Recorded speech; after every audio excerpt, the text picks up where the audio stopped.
हमारी deficiency diseases है। Iron की कमी से एनीमिया हो जाता है, विटामिन ए से ज़ीरोथैलेमिया जिसे हम नाइट ब्लाइंडनेस भी कहते हैं, विटामिन ए की कमी से होता है, आयोडीन की कमी से गोइटर होता है, विटामिन डी की कमी से रिकेट्स होता है, वेरी कॉमन है।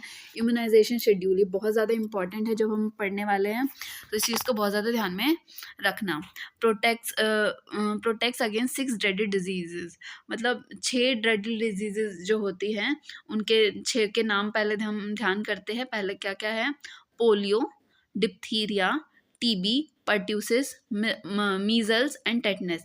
ये 6 बिल्कुल मरने वाली डिजीज़ेज़ जो होती है, इनके लिए सरकार ने इम्यूनाइजेशन शेड्यूल बनाए गए हैं 6 बीमारियों के लिए।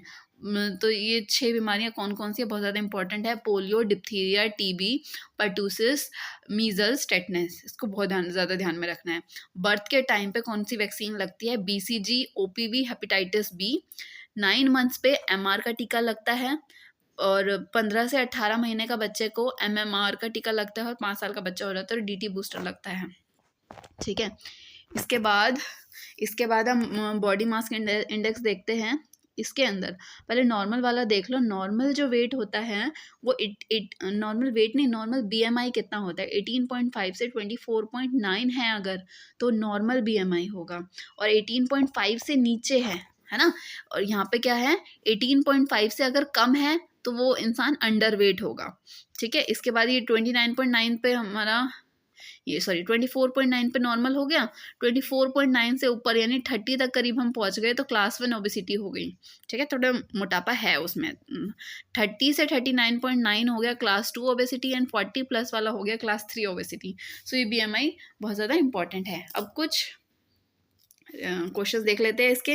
पहला क्वेश्चन है इसका, recommendation for a child with dyslexia क्या होनी चाहिए इसके लिए? ऑडियो बुक्स होनी चाहिए डिसलेक्सिया जैसी बीमारी के वाले बच्चे के लिए। वैक्सीन गिवन एट बर्थ कौन कौन सी पढ़ी हमने? BCG, OPV and hepatitis B. Oedema and moon face कौन सी बीमारी में दिखता है? क्वाशियोरकर बीमारी में होता है। WHO ने राइट टू साइट इनिशिएटिव किसके लिए रखा? विजन 2020 के लिए। कृपया ध्यान में रखें बहुत ज़्यादा। WHO इंट्रोड्यूस 2025 के लिए कौन से वाला क्या नाम रखा गया? तो हेल्दी बिगनिंग होपफुल फ्यूचर, इसको हम ध्यान में रखेंगे। Therapy that improve social skills through interaction, कौन सी है थेरेपी? वो प्ले थेरेपी है। नेक्स्ट क्वेश्चन है हमारे पास, which diet modification help spastic children in swallowing food को सटकने में, स्वेलो करने में, तो किस तरीके का फूड इंपॉर्टेंट होता है?